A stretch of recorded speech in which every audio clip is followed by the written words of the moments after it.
the indie game development dream real? Or is it just a dream only the luckiest of us get to experience? The independent game dev dream for me is sitting in your home, in your pajamas, making games full-time, bringing in enough money to support yourself and your family, and creating the games that you want to create, and finding an audience that loves those games.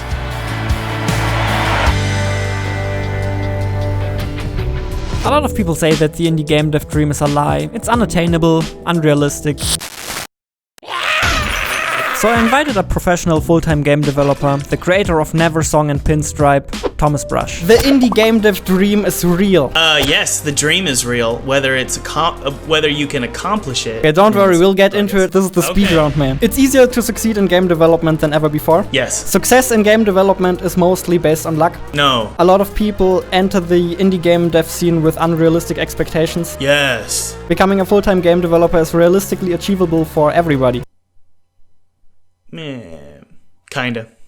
Kinda. We talked for quite a while, so I tried to edit everything down to the most interesting parts for you. And oh boy, it was interesting. Hope you enjoy. Is there some survivorship bias on our end? Because obviously the people who succeed in a certain field are also the ones who think it's a lot easier than it feels for others, right? Exactly, Jonas. I think you're totally right. And I think it would be wrong of you and I to both smile and tell everybody that you're going to be a full-time game developer and you're going to be successful and you don't need to worry and just make games and follow your dream. I think that that's an immoral thing to say without some context and also some clarification. Like this year we had a really good year. And I say we, it's just me. I just speak in plural so that I don't feel so lonely. It's been amazing. But the majority of my indie game career, especially when I first started out, it was scraping by, especially when I made Pinstripe. Pinstripe, I spent 5 years on that game. And like many of your listeners, I was making that game from my cubicle at my desk job. And finally, I launched that game. I did a Kickstarter campaign, scrambled to get that done. It was exhausting. It was really scary. It raised $100,000. And I was also able to partner with Armor Games to get some additional funding. I spent the majority of that money finishing the game. Mm-hmm. And then when I launched it, it didn't bring in enough income to support my family. And that's just because you spent all of the money to make the game, and then you have to split that revenue. And I definitely don't hold any grudges with my publishers. Yeah. I'm so grateful that they helped me finish my games. But you launch your game and then you lay in bed. I remember laying in bed. It was a rainy day, and I was looking at the sales figures, and it was after the big spike of launching Pinstripe. So you get a big spike on Steam on launch day, and then it drips and sort of peters off. I remember calling my publisher and being like, am I going to make enough money to support my family? Because I had a daughter on the way. My first kid was on. I have two kids now. I had a daughter on the way. We had just purchased a house, not outright, obviously. We had a mortgage. My wife was really sick and she was working full time. She has an autoimmune disease, so she was really sick and she was working as a full-time nurse, night shift. And so it was just a really dark sort of time. And then I'm like, please God, please God, please God. And then it turns out that we're not going to make enough money. So I'm like, well, I got to figure out how to make more money. And this is what I love about the 2020 has been a really bad year. Let's just clarify that. It's been a really bad year for the world, okay? And for the world economy and all that. But I will say this. We live in a time where it is the best time to make games because there are so many income streams available to you. You just got to know what they are and where they are. There's crowdfunding, there's publishers, there's investors, there's exclusive and non-exclusive deals you can sign with all these platforms, including like Stadia, which I don't even know how viable that is, but Epic Games Store and Apple Arcade. And there's just a ton of places to find revenue. And I had to scramble to find out where those were. Because the way I live my life is I'm not going to go back to a desk job. I'm not going to do it. Yeah, I tried your game development course. Cool. Let's talk about the elephant in the room. You're kind of using the game development dream to sell that course, right? So yes. I talk about this all the time in my videos. I'm a capitalist, so I'm gonna. A lot of me is a capitalist, so I'm gonna like look at something and I'm gonna go, okay, is there a demand for this? If there is a demand and I can produce something, I'm gonna sell it. And so I'm totally fine selling a course as long as it delivers. I see. So you're basically doing what you're teaching, right? You're diversifying your income streams, and one way of doing that is making an online course. I actually the tried thing it, is though. really quick. Thanks, man. Really quick, I just want to clarify, and then sorry to interrupt you. We have a little bit of a delay here, so just so the audience knows that I'm not just constantly interrupting you. It's because there's there's a little delay. But I want people to know that there's so many gurus out there who are like, I'm driving a Lamborghini and I live in a mansion, and you can too. And the reason why they're driving a Lamborghini and the reason they live in a mansion is because they're selling that idea. So they're not actually doing what they teach. What the majority of my income comes from game sales and various partnerships with platforms.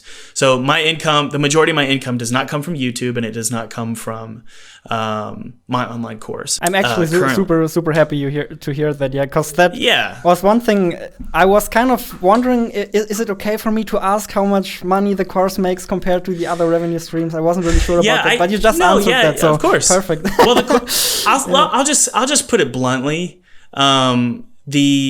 The online course in the last month of selling, which, by the way, I launched it a month ago. So it's not like I've been relying on my online course for the last decade. I've been scrambling, finding income from all over the place. And then I finally said, you know what? I'm going to make this online course. So I just launched it. And within a month, I've got 800 students, which people can do the math. I'm not going to lie, when you announced that you're going to do an online course, and then I saw the price tag, I was really, really worried that, oh my God, I hope this is going to be good. But I tried it, and luckily I can confirm it's not a scam. Like it's actually really useful. Recommend it if you can afford it. I appreciate it. That's the thing.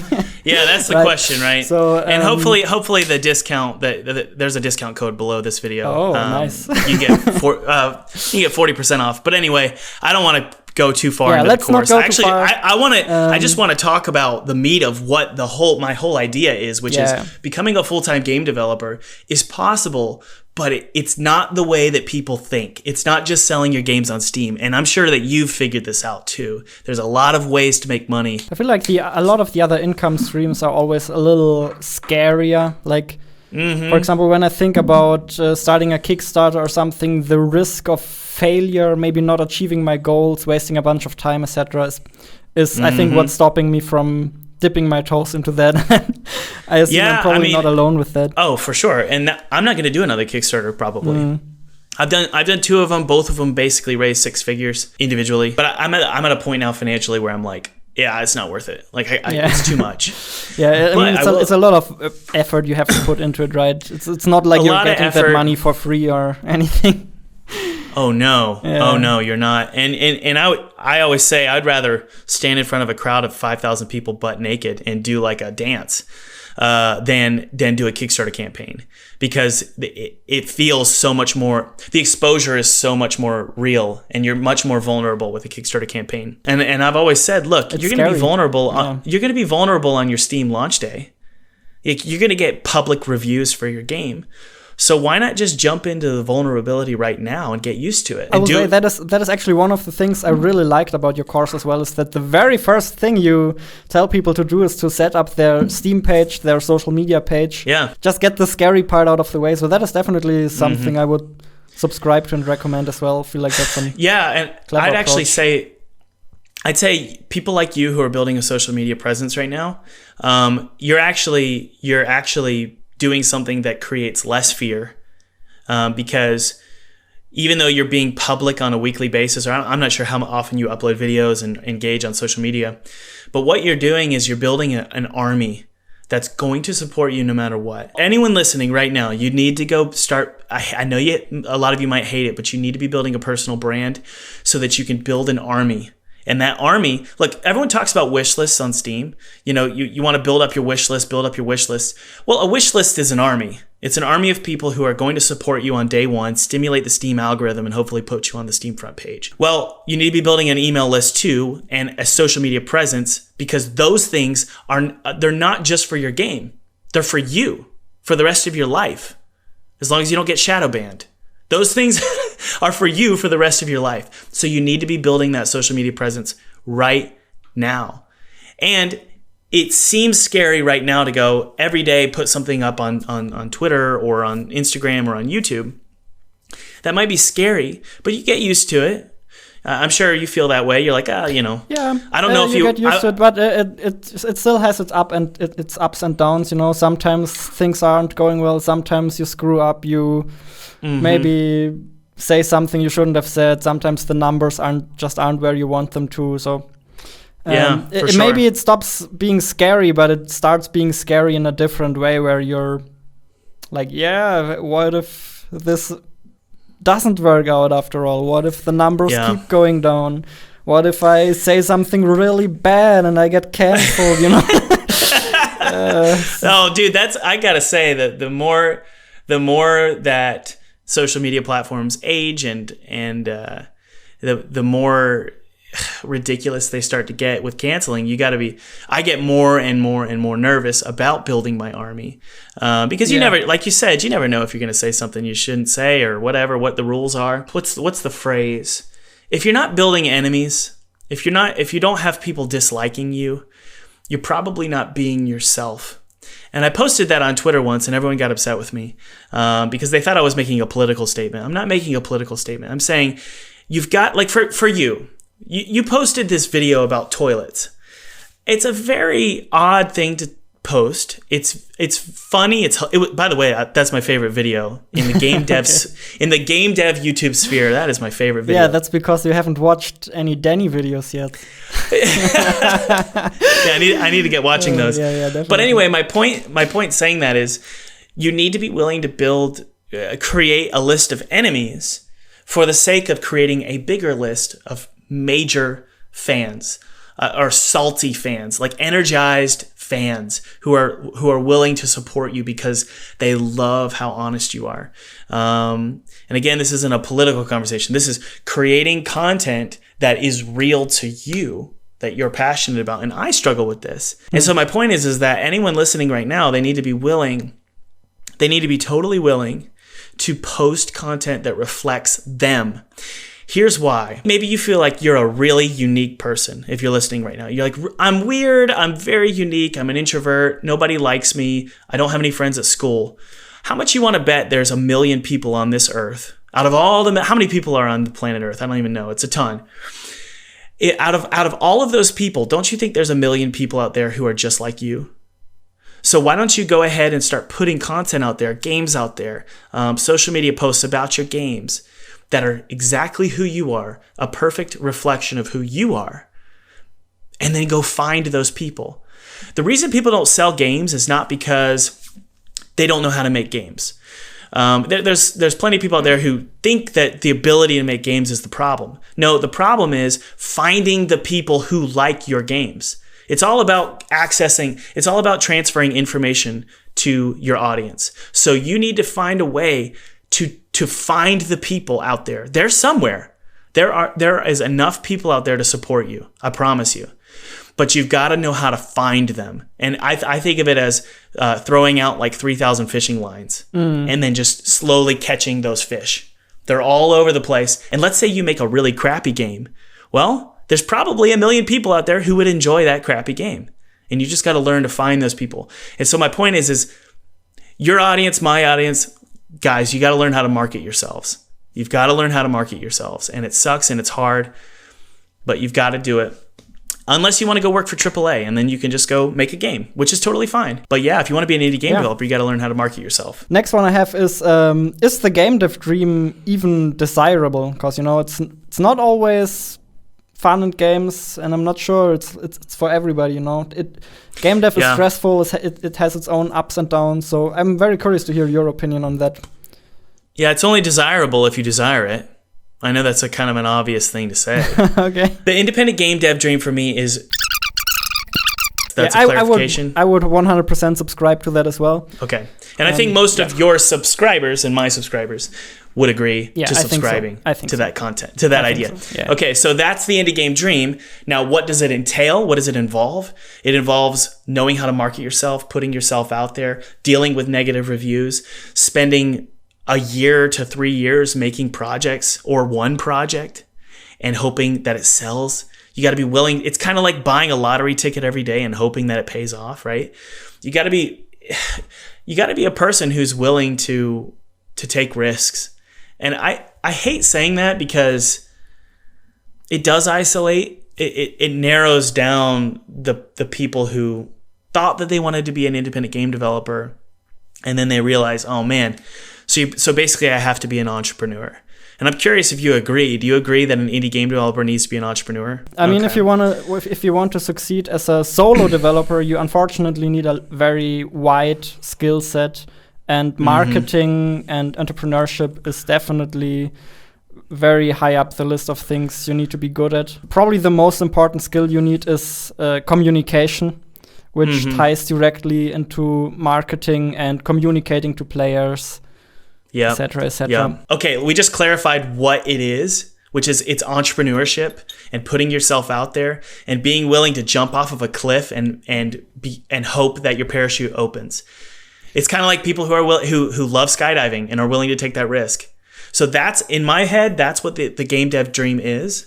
And so, do you desire that? If you desire that, then it is desirable. Yeah, I feel like you're a few years ahead of me. You know, how old are you? That's one of the reasons why I really feel excited to talk to you, because I'd be really happy if in a couple of years I'm just where you're at, where I have a family and I maybe don't have to worry too much about paying the bills. Yeah, so I think the question is 2 years ago I was there. Yeah. Okay, so the main question is there ever a point where you feel like you made it? Well, defining made it, are you ever at a place where you're financially secure? Yes. Okay, yeah, that was the question I had. Yeah. So basically, does it ever stop being stressful, or do you ever? Yeah, of course. The second game should never be as hard to sell as the first. The third game should never be as hard to sell as the second. Yeah. The fourth game should never be as hard to sell as the third. And so I've made 3 commercial games. The second one was for PewDiePie, and that one made money. I say commercial because it made money. But your games should always be more profitable and also more economical. And by economical, I mean you need to be able to make that game quicker. Okay? But here's the thing. Why do people invest money in the stock market? The reason why people invest money in the stock market is because the stock market works for them. It brings them like an 8 to 12% yield or whatever. Or sometimes I think it's 7%. Maybe people can correct me if I'm wrong in the comments section. But the reason why people invest their money in the stock market is because it makes money for them. Well, the same needs to be true as an indie game developer. You need to be investing your time, because time is money. You need to be investing your time, and eventually when you make money, you need to be investing your money in things that will bring you more money, meaning more freedom, and it makes it easier for you to make your next game. So again, it comes back to being an entrepreneur. You need to be finding ways to make this thing easier. You can't be the same game developer you were 2 years ago. If you are, you're doing something wrong. So for me, the way I make games now is I absolutely 100% without even blinking, I hire contract workers because I can now. So I've got somebody porting Pinstripe to mobile for me right now. I'm not doing that myself. Awesome. Why would I do that myself now? I already did that. I already paid the piper. I spent 5 years making games solo. I'm not going to do that anymore. So, and I know a lot of people might think that that's the pure Thomas, the innocent Thomas is gone, because I was the guy that people would like. I think Time Magazine and Washington Post, the nucleus of their article was Thomas is this independent game developer and he makes games completely alone, and how cool is that? Well, it's only cool for so long, and then you just you get have to exhausted. start making progress at some point. Right, Totally right. And so now I'm in a position where I have enough funds in my business bank account to go, look, I'm going to go hire someone for this. I'm going to hire someone for that. I'm going to partner with that studio. So I partnered with Serenity Forge in Colorado. I'm in South Carolina. And we worked on my latest game, Neversong. They did the code base. I did the art direction, music, and all that stuff. So I'm working with people, making it easier. Okay, so it's back to the stock market. You're not there's a big difference between cash and then a mutual fund. Cash, it depreciates in value. I don't know if that's the right word, but because of inflation, it's slowly losing value. The same is true as if you maintain a very simplistic view of the indie game career. If you're just saying, I'm just gonna use my time like I would cash. I'm just gonna make games and have fun, and I'm not gonna worry too much about investing my time in places that will build an engine that makes it easier to make my games. So you need to slowly be building up people you trust who can help you with games, contract workers, maybe even employees. I don't have employees. You need to find business partners. You need to find publishers that you trust. You need to be building relationships with large organizations like Apple or Epic Games. You need to be building these relationships, and slowly, as you build up that network, it becomes easier to make your games. That answers the question. So eventually there comes the point where you don't have to worry as much anymore, because you just keep getting more and more efficient, and it's not as hard to be profitable anymore, because you built that machine that allows you to have the necessary efficiency.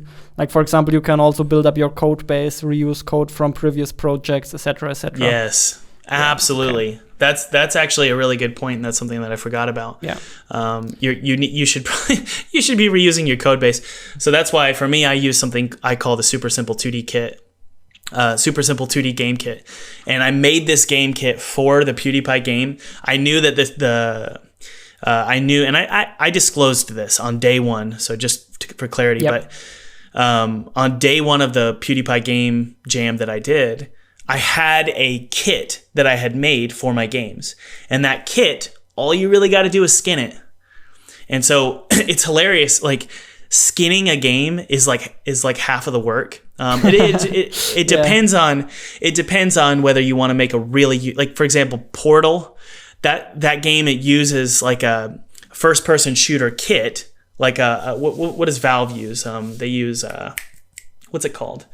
I have no clue what they use. Oh man, I can't remember. I should know what it's called. But anyway, they use this baseline API or SDK or whatever you call it. And on top of that, then you can change the mechanics a little bit. So you've got first person shooters, and then on top of that, you have this Portal mechanic, which is insanely unique. And then on top of that, you just skin it and make it look beautiful. The same is true with like Hollow Knight. Hollow Knight is just a basic 2D game kit. It's so simple, but it's just so beautiful. The artwork and the music and the atmosphere. And obviously you gotta fine tune the mechanics so that it's really tight. And I know that Ari, I think he was the artist for that game, but he mentioned that they spent a long time fine tuning the speed and the movement and the variability of the jumping. They fine tuned all that. And then once that was done, they could just skin it and make it look beautiful. Yeah, I mean, so I think that's something a lot of people don't get, is that it's oftentimes the subtle changes, and that you don't have to entirely reinvent the wheel, right?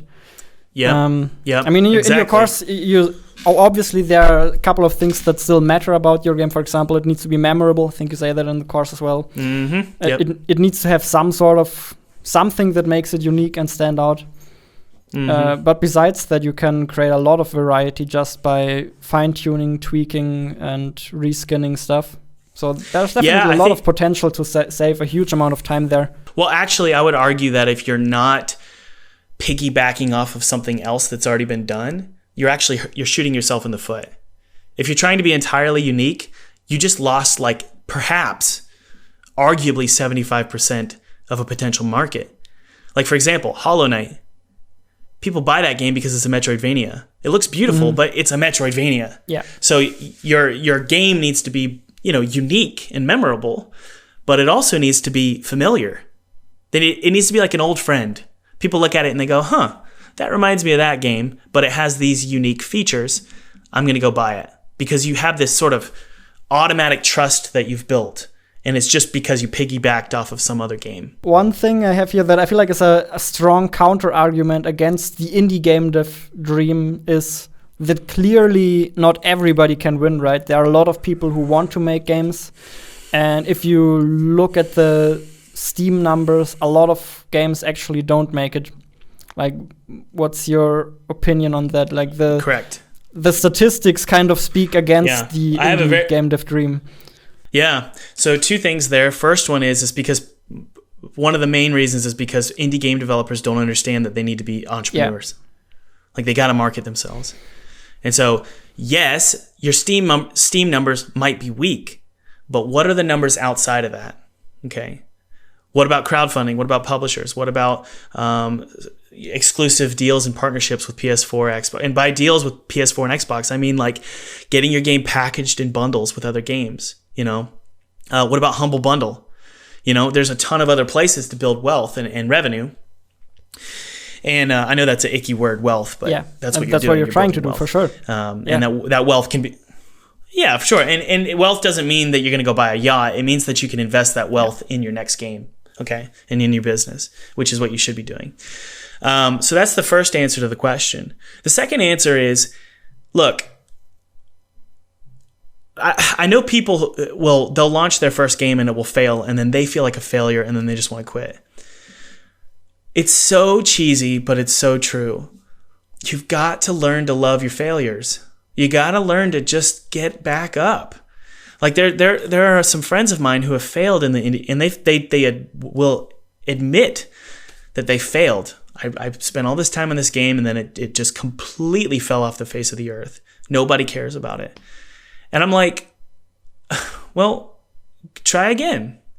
Now, the problem is here's the big problem. What people do is they go, I want to be an indie game developer. And so what they do is they take that identity and they just literally cover their entire heart with that identity. I am this artist. That is who I am. And then when it crashes, they themselves crash. They disintegrate. And they don't know who they are anymore.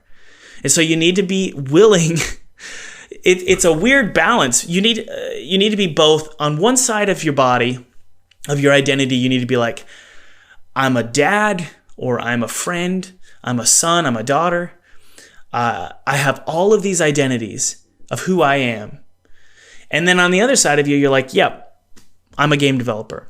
And when that fails, you need to be like okay with still who you are. And my big problem when I first started making games is, and you see this on what's that show? Ninja. It's a ninja course. What's that show Ninja called? Warrior? Why am I? Everything's blanking today. Ninja Warrior. Yeah. So at the beginning of Ninja Warrior, every time someone's about to do the course, at the beginning of Ninja Warrior, the host will say, "This is John, and John is a firefighter." And in my head, I'm like, John's not just a firefighter. Like, he's so much more than a firefighter. And the same is true with you, Jonas, and your audience. Guys, you're not just a game developer. That's just a little cherry on top of your life. And so you need to learn to be able to pursue dreams without them completely overwhelming your identity. Yeah. Like, you need to be okay with being, and this comes back to what I was talking about earlier, being in transition and always making progress. When you're making your game, you need to be able to tell yourself, first, this game's going to go gangbusters. It's going to make me $1 million. You need to be able to live in that dream, but you also need to be able to live in the dream, which is, it's okay if it fails. I'll be all right. Yeah, it's pretty tough to detach yourself from that success or failure. I know. I mean, the moment you say I'm a YouTuber, you automatically start caring about your numbers way more than you should. I know. It's the same with game development. I know, for sure. Yeah. It sucks. And it's natural. It's totally natural. People always say, especially indie game developers, they go, "It's my baby." And I'm like, it's not your damn baby. You know? Your baby is your baby. So go have some kids, and then you're going to change your mind. Like, I have 2 kids now, and they're free radicals. They're chaotic, and they exhaust me. And I don't sleep a lot. And when that happens, you go, oh, my games aren't my babies. They're just games. Like this is, my wife always tells me that she's very quick to tell the truth. She says, Thomas, it's just a job. It's just a job. Stop, like about my games. Don't take yourself too seriously here. And that's what when I come back to being in transition, what I mean is you need to be able to tell yourself, of course I'm not perfect. Of course I don't know what I'm doing. Like, why would I? And I tell myself that now, and I've been doing this for 10 years. Of course I don't know what I'm doing. I've got so much to learn. And so if I do something and it fails or it flops, it's like, well, of course it did. And that's okay. And ultimately it comes down to this. If you don't enjoy making games, obviously. Don't make games. Because if you right. But a lot of people do it because they're like, I want to make money or I want to be, successful. Yeah, don't get into game development for that reason, no. Yeah. Now, the more you mature, like for me, like I'm pretty much confident in every game I make that it's going to make me money and that there's going to be a return on my investment. So the older you get, the more you can become sort of an opportunist and become more of a businessman. But the more, when you start out, you don't know what you're doing. So don't expect to make a return on your investment just yet. There's a psychological game that you've got to play. And that game is, on one side, you dream big. You visualize big. Why? Because otherwise you're going to quit your game. So you need to have something that you can hold on to, a dream. But on the other side, you also need to be okay with saying, if I don't achieve that dream, that's okay. At least I had fun. That means that you should not be sacrificing things that are more valuable than your game. So here's a good example. Should you go throw the baseball with your son, or should you make indie games at 6 p.m.? Which one should I do? Go throw the ball with your son. That's way more valuable. Why? Because if this fails, you're going to go, oh, I sacrificed my son's teenage years because I was too obsessed with my game. But here's a different example. Should I go drink beer, eat pizza, and watch Netflix? Or should I make my game? You should probably make your game. And the thing is that the beer and the pizza, people spend so much time on the beer and the pizza and the social media and flipping through your phone for an hour when you're taking a dump, when really you should have been taking a dump for like 5 minutes, max. So that's what I mean by sacrificing things. What are you willing to sacrifice? You need to be thinking about that. Yeah, so you need to prioritize correctly. That's what you're saying. I agree. Yeah. Yeah, so you don't suffer some major emotional collapse, which most indies will eventually have an emotional collapse because they frankly worshipped game development. How big do you think is the role of luck? Because a lot of people who say this entire indie game development, full-time indie game development stuff is unachievable, say that the people who make it because they are lucky. What would you say to that? Obviously, that's true to a degree, just like anything. And yeah, like the people who are making good money on Steam, and I say Steam just alone or like Nintendo Switch or whatever, and that's all they focus on. Like, yeah, I made tons of money on Steam. But then you go, what else do you do? What else are you pushing? And they're like, nothing. And then I'm like, yeah, that's probably luck. Or you're just, and a lot of people go, no, it's just because I'm a hard worker and I'm an artist and I'm really talented. And I go, that's still luck. Like you were born with all that. And a lot of people weren't born with that. And so what I like to say is, yes, there's a whole side of indie game development that's luck. But there's also a side of it which is, well, you might not be super talented in one key area, but let me ask you a question. Have you read any books? Have you reached out to anybody to ask them to mentor you? What YouTube channels are you following? What online courses have you taken? What are there's a ton of solutions to your problem other than just saying, well, it's just luck, so I'm not going to even try. There's a ton of other things that you can do besides just hope for the best. And so on one side of the indie game equation it's just like buying a lottery ticket. But on the other side of the equation, you go, well, no, it's just like starting any business. You've got to grind at the beginning. You've got to read and you've got to research and you got to listen to people and you got to be willing to say, I'm this big. I'm this big and I don't know anything and I need to listen. Listening is a better investment than a lottery ticket. Does that make sense? I'm not sure if that makes sense. Luck is definitely a ginormous component, but the luck is not where people think it is. Like, the luck is in who were you born at, like who were your parents, what did you grow up learning. That's where the real luck is, and then after that, it's not as much luck as people think. I think I was lucky that I met the people I met. I'm lucky that I learned the things I learned. Yeah, in my opinion, people are lucky to be learning from you. Like, people who are watching this channel, guys, you're lucky that you came across Jonas. Seriously. That's too and kind. so for me, oh, dude, I was totally lucky. Like, my parents were super into what I was doing. How many of you in the audience listening right now have parents who don't get it? They don't understand why you want to make games, and they think it's a waste of time. There's probably a majority. Yeah, that's bad luck, guys. And I get it. I understand that.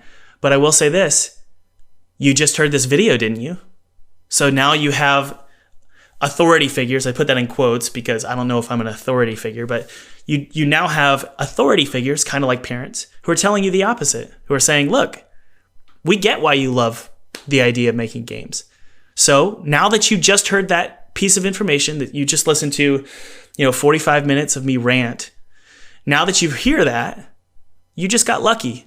So turn that luck into something special. So I think our final conclusion on the topic is the game dev dream real is probably mostly a yes, with a couple of caveats, of course, right? Maybe it's not real for everybody. Maybe not everybody should become a game developer. What advice would you give to people who have the dream and want to make it come true? Like, what would you say are the first steps to making sure you'll get there?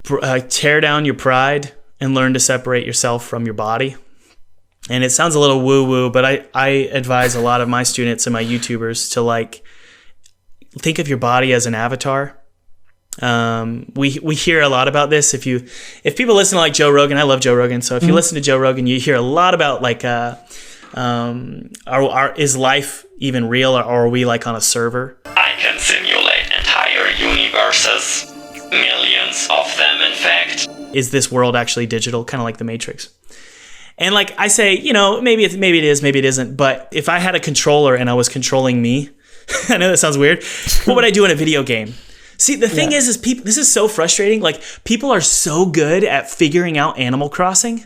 I have friends who are so they have mansions. They have this huge society that they've built, and they've built a ton of wealth in Animal Crossing, but they won't do it for themselves. And it's so frustrating. I think I know exactly what you're getting at. Basically, that people are way too emotionally attached to themselves, which I guess makes sense because it does. It's your life, right? It's natural. But it kind of stops you from taking a step back and taking a more strategic approach to analyzing what do I want, what do I need to do to get there. I feel like a lot of people, for some reason, can't do that. Yeah. Or another way of thinking. I think they can, but they don't. So yeah, the same is true for it's really easy for us to tell other people how they should live their life, and why are they going to McDonald's every day? Surely they know they shouldn't do this, but then you treat yourself poorly all the time. It's because for some reason when we think about ourselves, we get proud and we close up and we say, well, I can't do that, or I'm not going to do that because of all this baggage we have. And it's real baggage from your parents or your family, or how people treated you in high school or whatever. There's a ton of baggage. And that's why I say, learn to separate yourself from your body and look at yourself and say, what if that was a video game character? Maybe your name is John. John, if you're listening, can you separate yourself from your body and say, okay, that guy's name is John. This is the video game character that I was given. I can't trade him in. What can I do with John to make his life better? And not only that, if you have an indie game dream, what would you do in this video game to achieve that dream? Life is a big RPG. It's a massive RPG. It really is. So play the game. And don't do it pridefully. Just play the game. Play the game. Do some proper risk management, just like you do in a game. Exactly. Don't put all eggs into one basket, not all bags. Exactly. Exactly. That's totally true. And that comes back to putting your eggs in one basket. That's specifically true with Steam. Don't invest all of your time in thinking you're going to make money on Steam. Learn, where are the other baskets? What are they? Dude, honestly, I feel like I should probably do a way better job at that. I mean, I don't have Patreon or anything. At the moment, my two income streams are Islanders, which I'm in a very fortunate position that is doing so well. Oh, dude, that game is awesome. Yeah. Dude, you're so talented. All of the props goes to my team members and also to the university where we made the game. Gotcha. So yeah. I'm very nervous about launching my first complete solo project that I made without any help. So it looks great. Without any help is not true. Obviously, the community has been an amazing support, and there are a lot of other people who helped. But I'm quite nervous. And I say, mitigate that nervousness if you can by starting a Patreon, making some YouTube ad revenue, which I'm sure you are. Maybe launching maybe it doesn't have to be Kickstarter, maybe it can be Indiegogo and just bring in some revenue there. But dude, you're in a position now where I'm like, you're in a way better position than I was in, because there is a feedback loop or some kind of loop you can get caught in where if you work with a publisher immediately, you don't really make money because they're taking a revenue share. And so you're caught in this I got to go find another publisher because I didn't make money with my last game. And so I'm out of that feedback loop, thank God.